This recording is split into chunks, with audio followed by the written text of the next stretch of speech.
అండి, మళ్ళీ వచ్చేసింది మీ చందమామ ఇంకొక చందమామ కథతో. ఈరోజు నేను మీకు చెప్పే ఆ చందమామ కథ పేరేంటంటే అసలు ధనం. రాచవరం అనే గ్రామంలో గంగాధరం ఒక చిన్న వ్యాపారి. ప్రసవానికి పుట్టింటికి వెళ్లిన భార్యను, ఆమె కన్న కొడుకును చూసి అతడి ఇల్లు చేరే సమయానికి సాయంకాలం కావస్తున్నది. అతడు దూరం నుంచి తమ ఇంటి ముందు ఆగి ఉన్న గుర్రపు బండిని చూసి ఆశ్చర్యపోయాడు. ఆ బండికి పట్టుతెరలు ఉన్నవి. అతడి తల్లి అన్నపూర్ణ బండి దాకా వెళ్లి లోపల ఉన్న వారికి వీడుకోలు చెప్పింది. గంగాధరం ఇంటి ముందుకు వచ్చే లోపల బండి కనుచూపు మేర దాటిపోయింది. అన్నపూర్ణ గంగాధరాన్ని చూస్తూనే, ఏరా బాబు, కోడలి ఆరోగ్యం బాగుంది కదా, మనవడి ఏమైనా కాస్త ఒళ్ళు చేశాడా అని అడిగింది. అంతా బాగానే ఉన్నారు. మన ఇంటికి ఎవరో సంపన్నులు వచ్చినట్టుంది, బండికి పట్టుతెరలు అవి ఎవరు వారు అని అడిగాడు గంగాధరం. ఆ ప్రశ్న వింటూనే అన్నపూర్ణ ఉలిక్కిపడి అంతలోనే సర్దుకొని, వాళ్ళు ఎంతో మంది లేరు, నా చిన్ననాటి స్నేహితురాలు ఇటువైపుగా రావడంతో పలకరించి వెళ్ళింది అన్నది. నీకంత గొప్ప స్నేహితురాలు ఉన్నట్టు ఏనాడు చెప్పనే లేదు అన్నాడు గంగాధరం ఆశ్చర్యపోతూ. ఒకప్పుడు ఆమె కుటుంబం మధ్యతరగతి వాళ్లే. క్రమంగా అదృష్టం కలిసి వచ్చి లక్షాధికారులయ్యారు. మీ నాన్న పోయాక 5-6 ఏళ్ల పాటు మనం అష్టకష్టాలు పడలేదు, ఏదో ఆ తర్వాత మనకు అదృష్టం కలిసి వచ్చింది అన్నది అన్నపూర్ణ.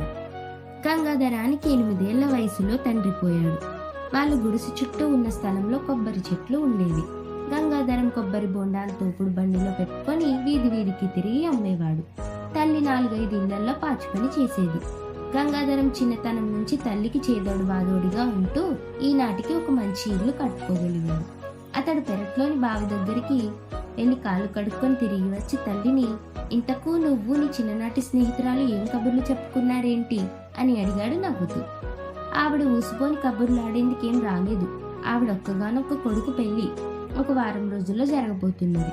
మనను 4 రోజుల ముందుగా రమ్మని చెప్పి వెళ్ళింది అన్నది అన్నపూర్ణ. గంగాధరం కొంచెం సేపు ఆలోచించి, ఎంత స్నేహితురాలైనా అంత గొప్ప వాళ్ళింటికి 4 రోజుల ముందు వెళ్ళి కూర్చోవడం వాళ్లకు మనకు కూడా అసౌకర్యం. ఒక్కరోజు ముందుగా వెళ్దాం సరేనా అన్నాడు. అన్నపూర్ణ ఇష్టంగానే సరేనన్నట్టు తలూపింది. తీరా పెళ్లికి బయలుదేరే రోజున ఆమె గంగాధరానికి తనకున్న ఖరీదైన దుస్తులు చూపిస్తూ, ఇవి పెళ్లి కొడుకు కోసం కొన్నాను, ఎలా ఉన్నవి అని అడిగింది. గంగాధరం అయిష్టంగా ముఖం పెట్టి, బాగానే ఉన్నవి, కానీ సంవత్సరంగా అనారోగ్యంతో ఉన్న నిన్ను పట్నం తీసుకుపోయి మంచి వైద్యుడికి చూపాలని కూడబెట్టిన డబ్బులలో 400-500 ఖర్చు చేశాను, అదే నాకు చాలా బాధగా ఉంది అన్నాడు. అన్నపూర్ణ ఏదో జవాబు ఇవ్వబోయి గట్టిగా 2 గుటకలు మింగి మౌనంగా ఉండిపోయింది. వాళ్ళు పెళ్లి వారిల్లు చేరేసరికి సాయంత్రం కావస్తున్నది. తెల్లవారితే పెళ్లి. అక్కడ ఖరీదైన దుస్తుల్లో ఉన్న మనుషులు అతి సాధారణంగా ఉన్న ఆ తల్లి కొడుకుల్ని పట్టించుకోలేదు. వాళ్ళు 2-3 గదులు తిరిగాక అన్నపూర్ణ స్నేహితురాలు ఇందుమతి కనిపించింది. ఆహా, వచ్చావా అంటూ ఎంతో ఆప్యాయంగా అన్నపూర్ణ చేపట్టుకున్నది నవ్వుతూ. ఇంతకు పెళ్లి కొడుకు ఎక్కడా అని అడిగింది అన్నపూర్ణ. నువ్వు నీ ఆత్రం రా చూపిస్తాను అంటూ ఇందుమతి తల్లి కొడుకుల్ని వెనక వైపు ఉన్న భవంతిలోకి తీసుకువెళ్ళింది. అక్కడ ఒక్క పెద్ద గదిలో పెళ్లికొడుకు సౌరి అతడి మిత్రులతో ఏవో కబుర్లాడుతూ బిగ్గరగా నవ్వుకుంటున్నారు. తల్లి ఇందుమతిని చూస్తూనే సౌరి ముఖం చిట్లించి, అమ్మా, నీకెన్నిసార్లు చెప్పాను, నేను స్నేహితులతో ఉన్నప్పుడు ఏదో అనవసరమైన పని కట్టుకొని రావద్దని అన్నాడు. ఆ కటువైన మాటలకు ఇందుమతి చిన్నబుచ్చుకొని, ఏదో నా స్నేహితురాలు నిన్ను చూస్తానంటే వెంటబెట్టుకు వచ్చాను అన్నది. అడ్డమైన వాళ్ళందరూ నీకు స్నేహితురాలే అన్నాడు సౌరి అన్నపూర్ణ గంగాధరం కేసి ఈసడింపుగా చూస్తూ. అన్నపూర్ణ ఆ మాటలు పట్టించుకోకుండా సౌరిని సమీపించి, పెళ్లి చేసుకుని 100 ఏళ్లు సుఖంగా ఉండు బాబు అంటూ తను తెచ్చిన కొత్త దుస్తులు అతడికిచ్చింది. సౌరి వాటిని అటు ఇటు తిప్పి చూసి, సమయానికి మంచి బహుమతే తెచ్చావు, మా పాలేరు నా పెళ్లికి కొత్త బట్టలు కుట్టించలేదని అడిగాడు అంటూ పాలేరుని పిలిచి వాటిని వాడి చేతిలో పెట్టాడు. అన్నపూర్ణ ఇందుమతి ముఖముఖాలు చూసుకుని తల ఉంచుకొని గది నుంచి బయటికి వచ్చేశాడు. గంగాధరం కోపంతో ఉడికిపోయాడు.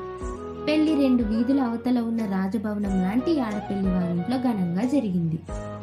పెళ్లి కూతురు పరమానాకరి. ఆ మాటే సౌరి స్నేహితులంటే దాపుల తల్లి అన్నపూర్ణ గంగాధరం ఉన్నారని కూడా లెక్క చేయకుండా అతను ఏం చేసేది మరి? నాకిప్పుడు చేస్తున్న వ్యాపారంలో తృప్తి లేదు, సముద్ర వ్యాపారానికి బోలెడు పెట్టుబడి కావాలి, వీళ్ళు కట్నంగా 5 లక్షలు ఇస్తామంటే అనాకరి అని చూడకుండా పెళ్లి కొప్పుకున్నాను. అంతా నిశ్చయం అయ్యాక మరొకళ్ళు ఆ పెళ్లి కూతురు ఈవిడికన్నా మరింత అనాకరి. 8 లక్షలు ఇస్తామన్నారు. ఏం లాభం, అంతా నా దురదృష్టం అంటూ నిట్టూర్చాడు.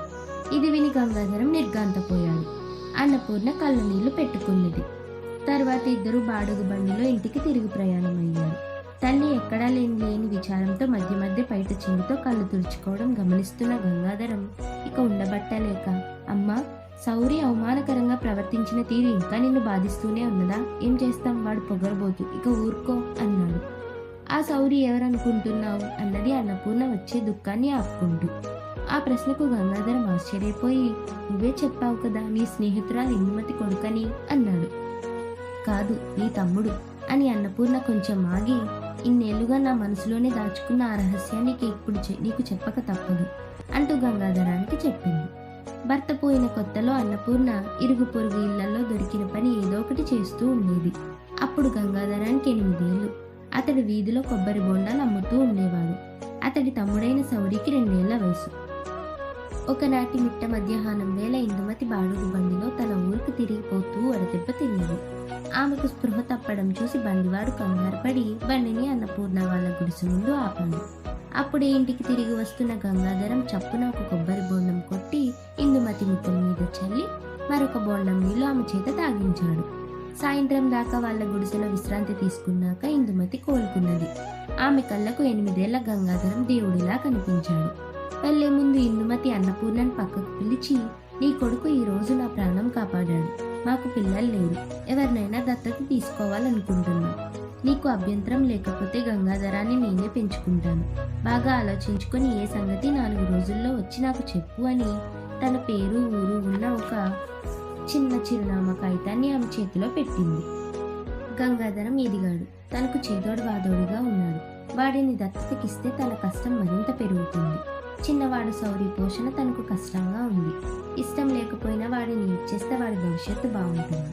అన్నపూర్ణ ఇలా ఆలోచించి తను పుష్కర స్నానాలకు వెళ్తున్నానని చెప్పి సౌరిని ఇందుమతి చేతిలో పెట్టింది.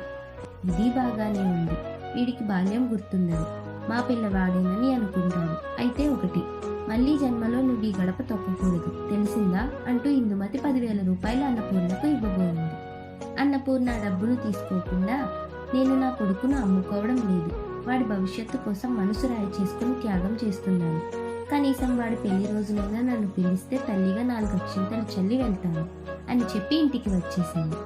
తర్వాత అన్నపూర్ణ ఊళ్ళో అందరికీ పుష్కరాల్లో కొడుకు తప్పిపోయినట్టు చెప్పి నమ్మించింది.